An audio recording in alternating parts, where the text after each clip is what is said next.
everybody. Shawn here from Cycle Fever TV. Today is the third Monday of the month, so you know what that means, right? It's Porsche night. So there we go. And we're inside a little different atmosphere tonight, huh, Brian? We got a little bit of rain going on, so we came inside. Got a beautiful car behind us.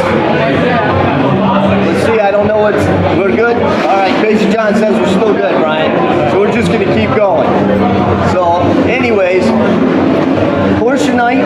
It's always a fun night out here. And then I know you always have something exciting going on. Oh yeah. We always got something to surprise folks with. So yeah, we've got a couple of pretty neat guests on tonight. They're going to talk Porsche and talk Porsche passion. So we're ready to get it revved up, even though we're inside and we had to, fight the rain a little bit. And it was a great call, though. These guys made the call to bring the show inside earlier. The weather report said we were going to be clear by now, but these guys had the intuition to bring it inside. So you got to hats off to Crazy John and. We learned from years of experience. Yeah. Trust it. Don't even risk it if it's 40%. So I'll tell you what. Let's get the show rolling. I'm going to jump out and you take it over. All right, great. All right.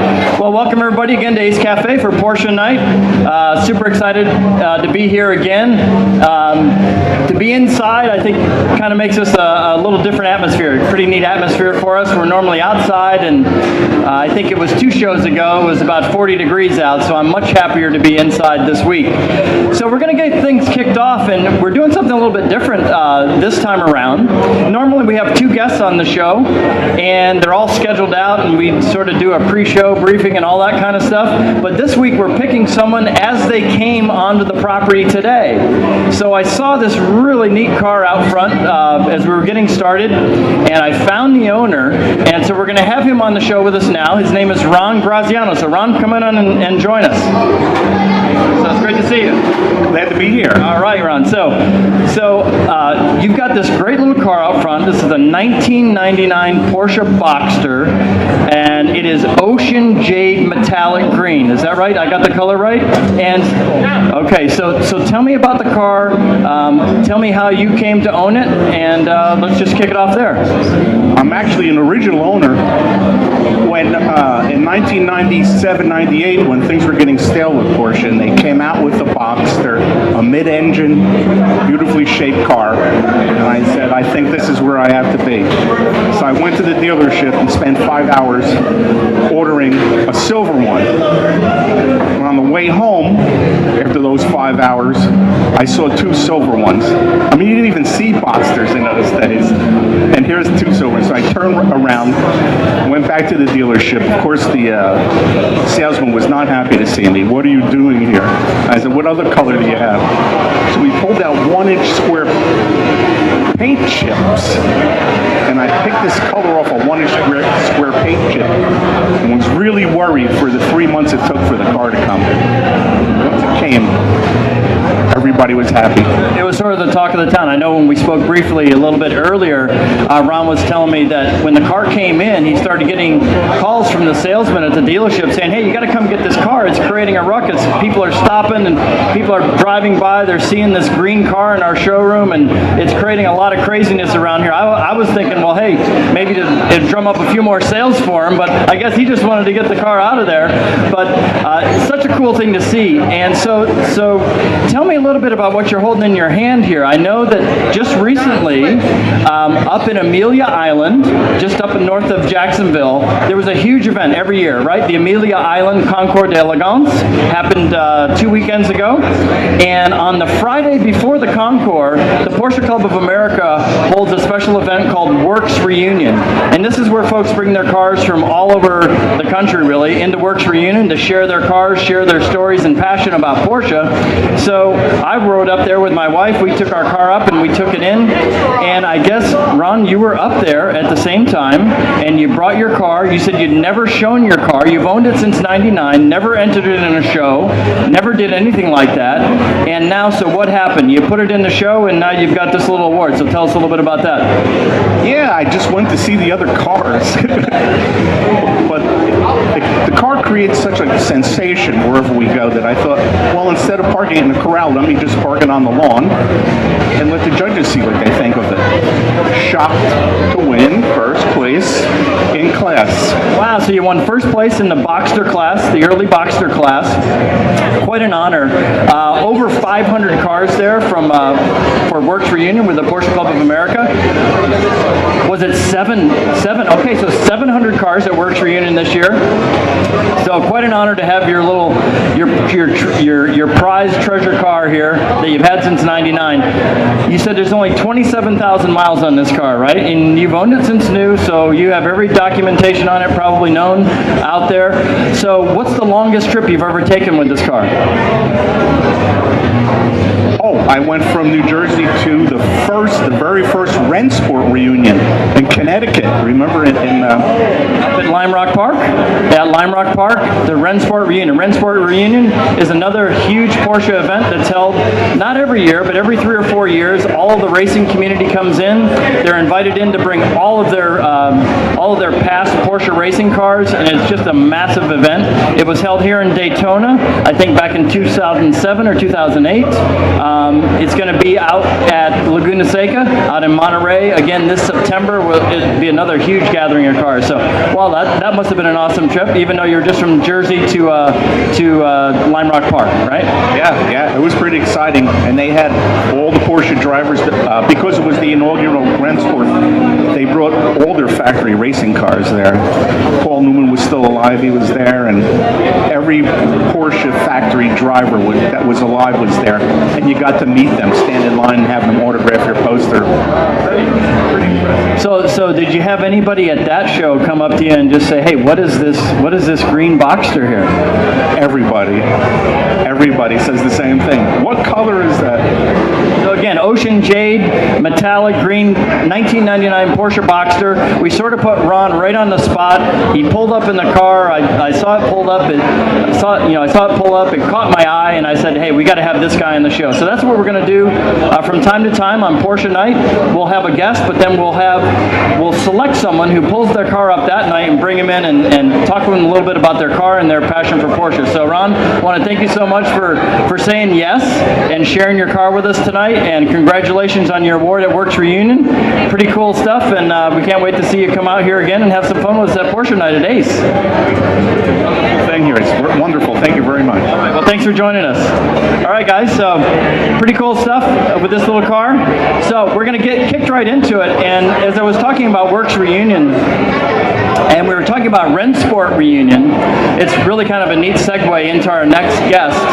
And our next guest, his name is Ron Zitza with Zotz Racing. So we're going to call him in here in just a minute, but I think you're going to find some pretty interesting stories coming from Ron about his passion from Porsche. So come on in, Ron, and join us. Great. Oh, we're going to kick my phone out of the side that popped out of my pocket and just get into the conversation. So, we're on our 4th edition of Porsche Night here at Ace Cafe. I know it's your first night here at Ace Cafe. So have you had a chance to walk around and take a look at the place a little bit? I have. I was pleasantly surprised. There's quite a lot here. Some of the bikes here are fabulous, and of course the Porsches out front and this one inside.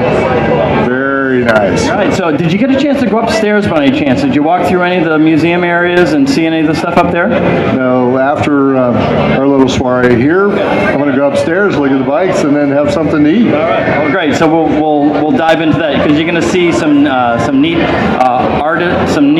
artwork on Porsche down the hall, and you're going to see some pretty neat mosaics of the Porsche brand upstairs. So pretty cool stuff up there too. So we're going to go ahead and dive into the conversation with you, and I think it's really pretty interesting when you think about people in Porsche in Central Florida. We had a guest on a few shows ago, Northam, and he has quite a lot of history here in Central Florida with Porsche, and I thought it was just perfect to have you next on because it sort of takes it to a little different perspective, and so I want to talk to you a little bit about that. I know we talked earlier about your Porsche passion, sort of how you started, so maybe you can just tell everybody a little bit about that. Well, I don't know that I had much of a choice. Growing up, it was going to the shop with my dad. That started at a very young age. Going to the racetrack started about 2. And now I'm well beyond 2, and it's all been at the racetrack, and we love it. So for me, I'm very comfortable at the racetrack, having been there my entire life, and I look forward to doing more and more of it. And Porsche is such a great automobile, and people have so much fun with them, both as a street car and a track car. It's just rewarding, not just buying it and sitting in it and enjoying it around, but going on the track and seeing how well they perform. Okay? So for me, having started very young, watching my dad, at one point, of course, he was one of my hero drivers. He was very smooth, driving 356 Porsches in the Sports Car Club of America, and he was just a fabulous driver. I always wanted to be a good driver, and then when people told me I was like, okay, if you say so. And of course, I've had a number of accomplishments that I'm very pleased with over the years, and been able to run a lot of professional racing, and I think I've really had a very enjoyable time with racing and cars in general, and whether it was Camaros at Daytona 24 Hours or Porsches at Daytona, Sebring, Watkins Glen 6 Hour, whatever, all that has been fabulous. But today, with so much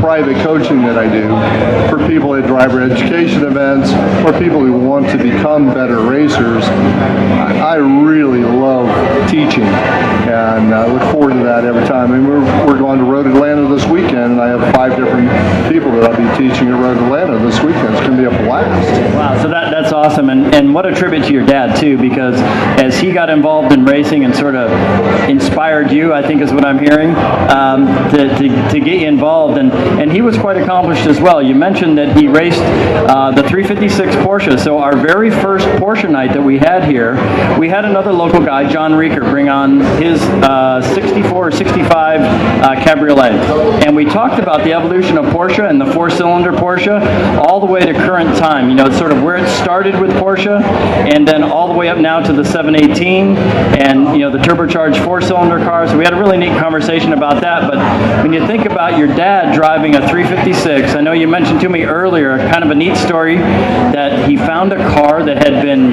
wrecked, and he took it in, redid the car, put it on the racetrack, and never looked back to any other kind of car other than a Porsche from that point. Is that right? That is correct. Once he spent the time fixing the Porsche from the accident, and it was a Speedster, 57 Speedster, had been damaged front and back, and when he did the repairs, he looked at the engineering of the Porsche, and it was so superior from the British cars, he said he'd never have another British car, and he never did. All right, and one of the few times I was able to race with my father was at West Palm Beach International Raceway in 1976. So I am about 2 years into racing, and my dad had started in 1959. So I drove Saturday's racing, reset the track record Saturday, and was just all full of myself, right? Well, Sunday's race, my dad beats my new track record, put me in my place, and it's one of those memories I'll never forget. I had a great time racing with my dad. Well, that's awesome. You know, I was involved in racing, as I mentioned to you earlier, not as a driver, but as a crewman back in the 80s in IMSA. Big time. Yeah, that was the big time. Yeah, Camel GT IMSA series with the Porsche 962. Was very fortunate to be involved with some of the people that I was involved with, and just had a blast. And you know, my passion for Porsche is been from a very young boy all the way through there, and that was just, you know, a big time for me to be involved in that. But when we think about that time and Porsche and all the excitement about Porsche in the 80s in terms of racing, it was amazing with the 962, just an amazing winning streak. But when you think about the earlier days and what your dad did with the Sports Car Club of America back then to sort of put clubs together and to really sort of get people excited about driving the cars and whatnot, and all that he accomplished in his time racing cars and helping people, that not long before he passed away, he was inducted into the SCCA Hall of Fame. So I looked at that, I was looking at it here during the last week, sort of preparing to have the conversation with you. And for people who aren't familiar with the Sports Car Club of America, this is a very storied organization. It really started sports car racing for a lot of people in this country. And for people in racing, or people who follow racing, you've probably heard the name Roger Penske. Probably anybody who's heard anything about car racing anywhere around the world knows Roger Penske. Well, Roger Penske was also an inductee into the Sports Car Club of America. So your dad is in some pretty amazing company. I know he didn't achieve all the things that Roger Penske did, but he did achieve quite a lot with the Sports Car Club, and I was reading a little bit about that. Can you tell us a little bit about some of the things he did for the club and what really helped to get him inducted into the club? Well, I'm not certain that there was a position with the local club that he didn't hold, much less the divisional ranks. And of course, in the national level, he was a competition director for more than 10 years for SCCA. So basically, he was running the board that tried to keep all of the cars in parity, class to class to class. And at that time, 27 classes, and now more. And so he had quite the task. And there was constantly manufacturers trying to put him in a position where they might get a favor or something. And he never did anything with him. He just was focused on doing what was right for the club racer. It's how he started racing. He wanted all the guys who worked hard all week long and then went to the track on the weekend, that they got a fair shake every time they went to the track. And he was very focused on that, okay? And Roger Penske started as a driver up in the Northeast, okay? And then corporately, he was no longer really allowed to drive, but Roger was quite the thing. He was a very good driver, okay? Absolutely. So I read something about he was involved with spec racing. So he actually was at the forefront of actually creating a spec racer in SCCA. So what that means is that in SCCA racing, typically you had people racing the cars that you know on the street, the Porsche 356 or what have you. Spec racer now took it to a different level. Well, now it was a purpose-built race car, right? It had maybe a power plant out of whatever manufacturer, but this was a purpose-built spec race car. So he was at the forefront of that. Well, not only was he in the forefront, he was pushing the ball. And originally it was designed by Renault.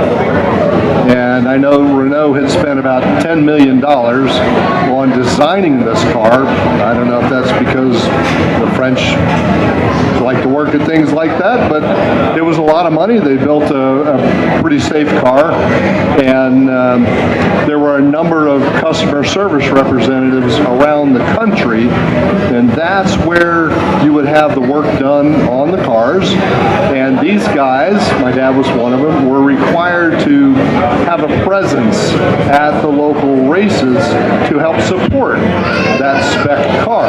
Now today it's powered by Ford, and Roush Racing was involved with changing over the drivetrain to Ford, and there have been minor changes along the way, but the chassis is still the basic package. You could buy, and I think today still, you can buy a kit from SCCA Enterprises, build your race car, and go racing in SCCA in a spec series. So pretty cool to think that your dad was, helped to create all that, helped to create the interest in it, everything about it to bring it, and it's still alive today. SCCA spec racing is still very much alive today, so that's a pretty cool honor. I have to tell a little personal story about your dad. I know I've mentioned it to you before, but I came to know your dad as I was embarking on a project with my 914 that I purchased back in 1983, and I was going to go ahead and convert it to what's called a 6-cylinder 914. So, and I still own it today. And so I found an engine from a guy who told me it was a 911S. He told me it was a 911S engine that had just been rebuilt. So I had him bring the car, bring all the parts and the engine over to Zott's garage at the time, where your dad was doing engines in the back. And so we had a look at the engine, and I decided to let him, do a rebuild to it. And when we tore it all apart, it wasn't an S engine, but it was an original 914 6-case engine. so I thought, okay, well, this is pretty cool. What better guy to rebuild it? So, he did it for me. It wasn't an elaborate build. It was a very simple, straightforward build, but I got to know your dad over the course of several months, and he was just the kindest guy. Loved talking about his work, loved talking about the family business, loved talking about you guys and all that you did in your racing. So I guess I was pretty honored to know your dad, and I know it wasn't but a few years later that he passed away, but kind of cool story. He was never quite sure how I took racing, which he spent most of his life working, putting money aside so that he could race, and watched me turn racing into a business. And he just constantly was shaking his head. I have no idea how you did that. You did good, son. You did good. It was awesome. Well, let's talk about that now. So, Ron was kind enough to bring in, a car that he helps to maintain and prepare for. I guess this is a customer car. Okay. This is a really cool car here. This is a Cayman GT4 Club Sport. So I'm going to let you tell the folks a little bit about this particular car, and what type of racing it's involved in, and how you're involved. And so let's just dive in there. Well, this particular car, most people will recognize if you talk about a Cup car, and not thinking about Winston Cup, but thinking about Porsche and Cup cars, you're generally thinking about a GT3 Cup, either a 996, 997, or 991 currently. And then in 2016, Porsche came out with this model, which is a Cayman GT4 Club Sport. They also built an MR, which was a Matheny racing version. So Porsche would build the Club Sport, take it to Matheny. Matheny would make a few changes, lighten it up a little bit. This car, as being a Club Sport, has power windows, power mirrors, AC and heat, air jacks. It has a fuel cell. It's a street engine, okay, 3.8 liter, and PDK transmission.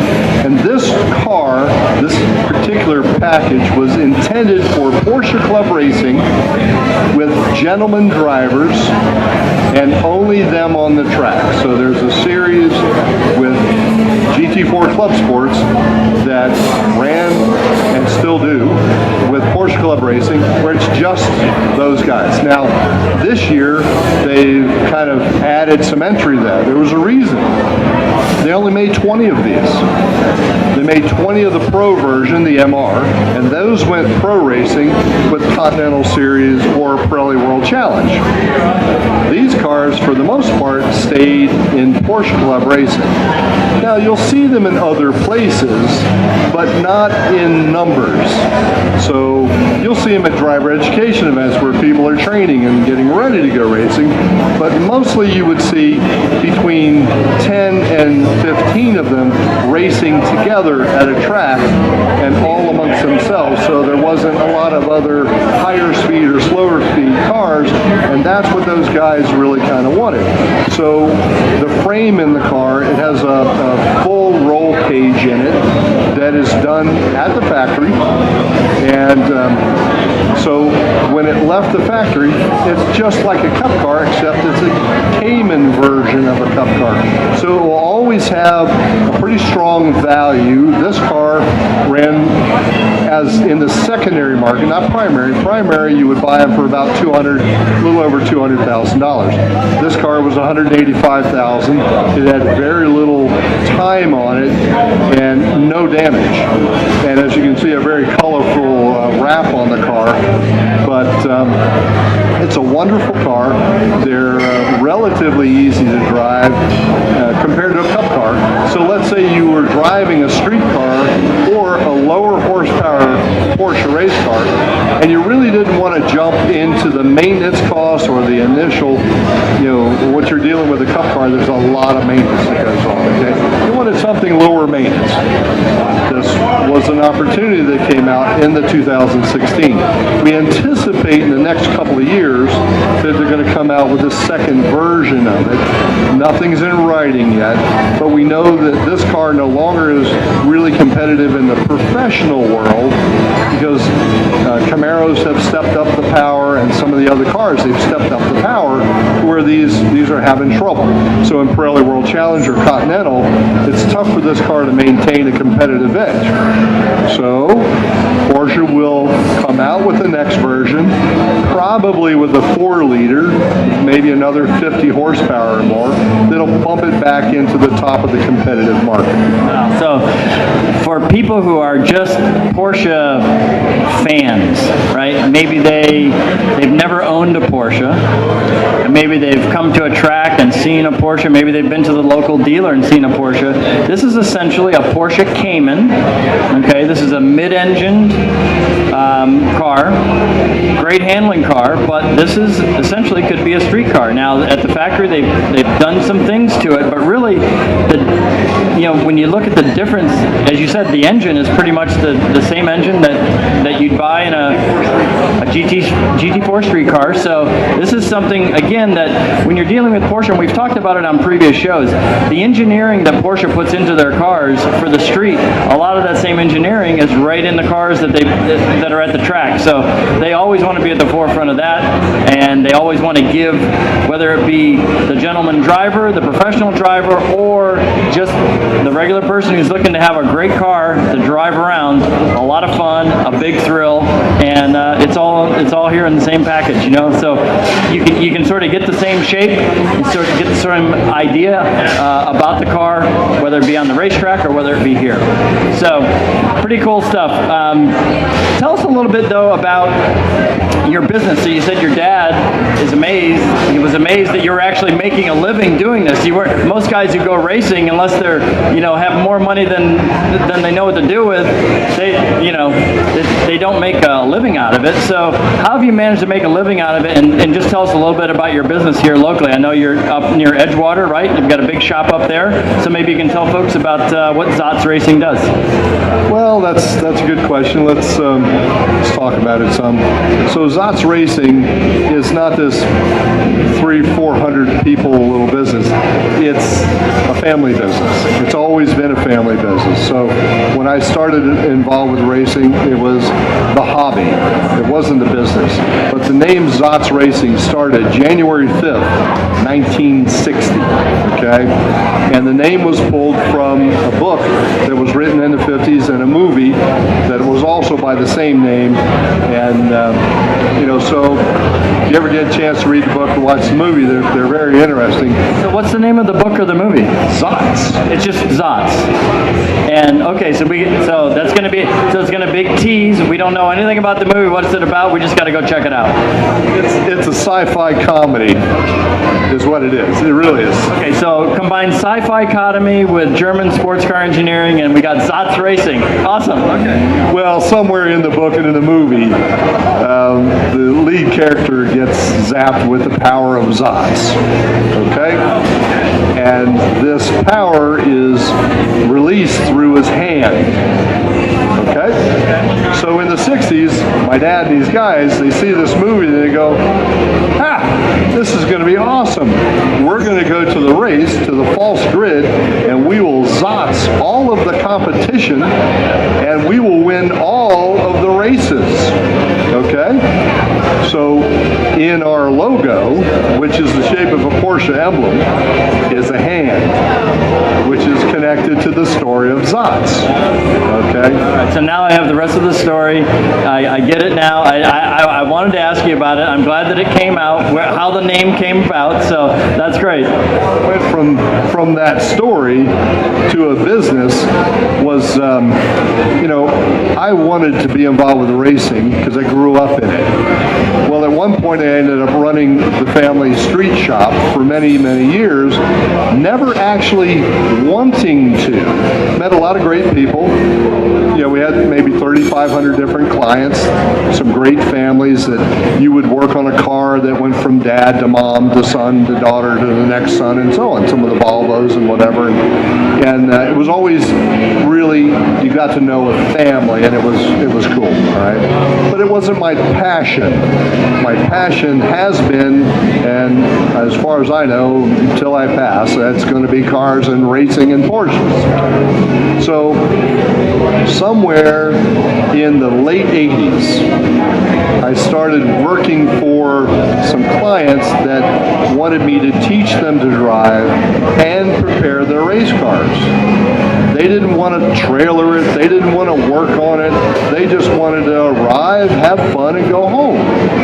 And one at a time, this became, actually, it kind of got in the way of the street business, because it was growing so fast that we actually ended up having to move the racing away from the street shop, okay? And then once we did that, I thought, well, this is too much space, we don't have enough clients to support this space. And within 6 months, we didn't have enough space again. So it just kept growing, and the idea of the arrive and drive it's the bread and butter of what we do.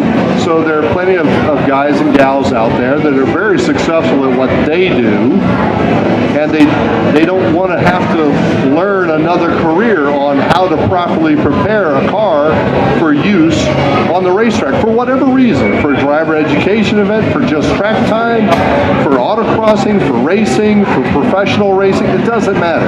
If it's a Porsche that goes to the track, that fit our billy rig. That's what we wanted to do. And so we did that, of course, and that was successful until the economy slowed things down in 2007, 8, and so on. And then we picked back up Zot's Auto Works, working on the street cars. Okay? Now the economy is doing better. The shop is packed with 55 some odd race cars in there, and it's amazing. Every time you walk in the shop in the morning, you see all those cars, you go, thump, thump, thump, thump. That's awesome. Like, how am I still here? How am I still here, following my passion, having a blast? And it's still family, because now we have third generation is my son, who's racing and working on the cars and building engines. My son started working at the shop. I remember we were going to go to Road America, to a historic event at Road America, and he says, Dad, I want to go on the trip, but I want to work this time. Okay? So sure enough, he did. And then that summer, he started things like, he took a 914 apart, stripped it completely apart at 14, okay? So when I was 14, I was building race engines for my dad. He's at 14, he's stripping cars apart. It was pretty crazy. And now, I have a grandson, William, and he's often laying underneath the car with Eric, and he'll be holding wrenches trying to help his dad. He's 3.5. Yeah, so I don't think the chain is going to be broken anytime soon. I think it's alive and well, and you don't have anything to be concerned about. So I know you touched on it briefly earlier, but for folks in the Central Florida area, especially with Daytona being right up the road from us, the Rolex 24 is a big deal, right? It used to be called the 24 Hours of Daytona and the Daytona Continental before that. But so you've competed in the Rolex 24, as it's known today, quite a few times. So what is maybe the most memorable time or the most exciting time that you had at the 24 Hours of Daytona? Well, I'll give you a couple of them. The first one, I was actually working as a crew chief for my dad and my brother, okay? And they were running a 911 that belonged to Air Dubé, who's passed away. The Air lived in Holly Hill, next to Daytona.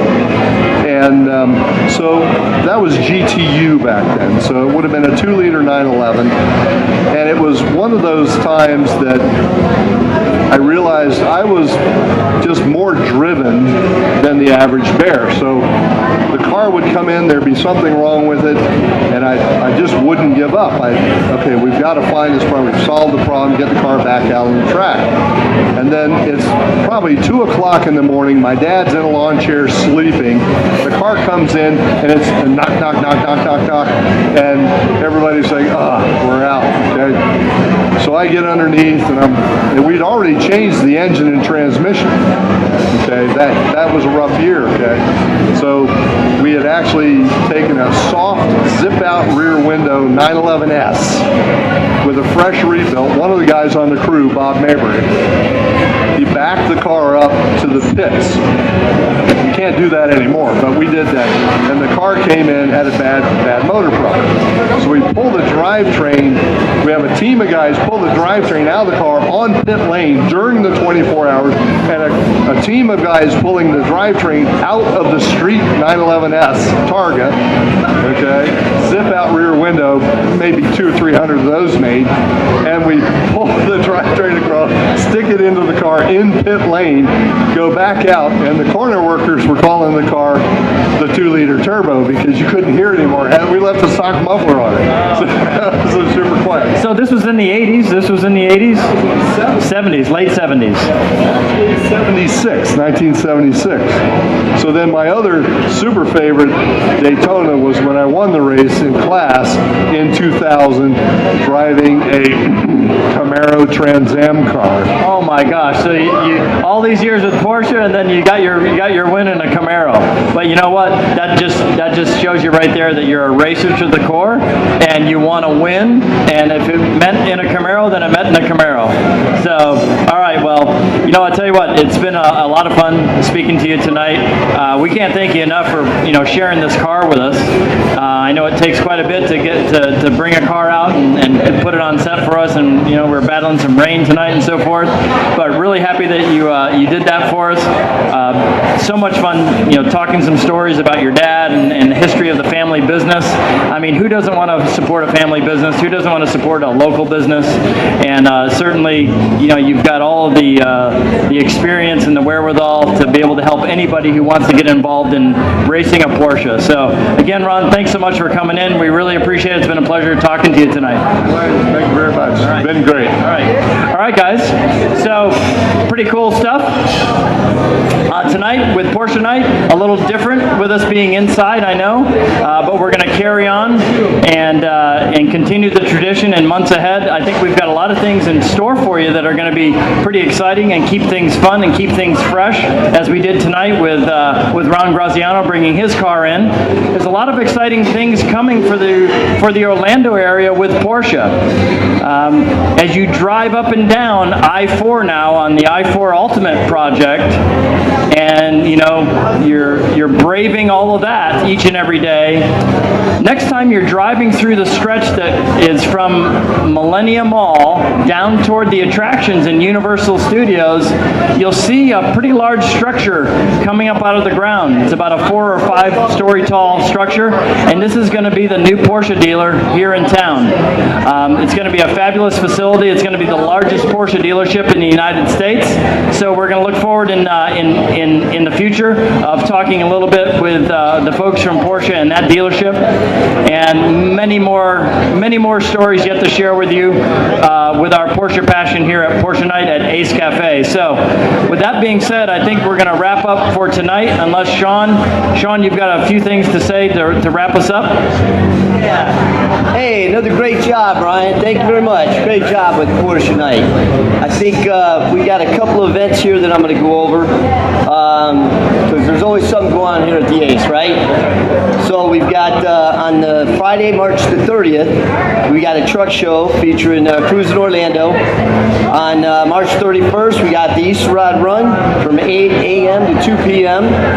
Chevy Nova Show, 3 to 6. There we go. We got V-Twin Sundays, fueled by Orlando Harley. And let's see, the fourth Sunday of each month is Biker Bash. I'll be there. Sunday, March 25th from 2 to 6, we got Beautiful Bastards. That's live. I hope that's a band. Okay, good. So that's going to be a live band. And then burgers and brats on the grill. So says here that the Ace is open on on Easter Sunday for brunch. Have you had the brunch here? I have not had brunch. I had lunch here one time. That was pretty good. I think it was some sort of a shepherd's pie or something. That was pretty darn good. The brunch is pretty damn good, I'm going to tell you. It's pretty good. So, and then Saturday, April the 7th, is the Tesla car show. I didn't know about that one, so there we go. And then the 14th is Hot Rods for Heroes. Boy, I'm going to need a drink. Yeah. We got a lot of stuff going on around here.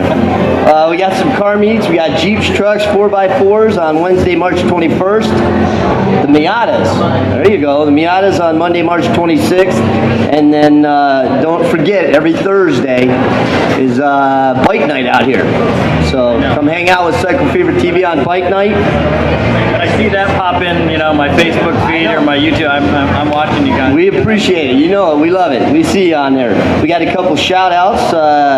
DNEC, Euro Bike Gear, Orlando Harley Davidson, and Cycle Fever TV. But before we go, Brian, Crazy John wanted me to give this to you. I think he had some special pictures for you. So we'll just have to wait and see what he's got. Special pictures in here for me? Okay. So I guess he was out and about at the dealership you're talking about. Is that what that was, Crazy John? Down in Fort Myers. Oh, Fort Myers. So I actually have Crazy John thinking about Porsches and not motorcycles and not trikes, so I got you taking pictures of Porsche now. See, it was 5 months ago that I met you and watched you do the Cycle Fever TV show and then invite you out to Porsche night. And so you mean to tell me that inside of 6 months I have already converted bike guys into Porsche guys? Yo, we gotta have a hobby. Wow. We gotta have a hobby, Brian. This is happening. All right, well that's exciting. That's pretty cool stuff. I love those. That looks great, John.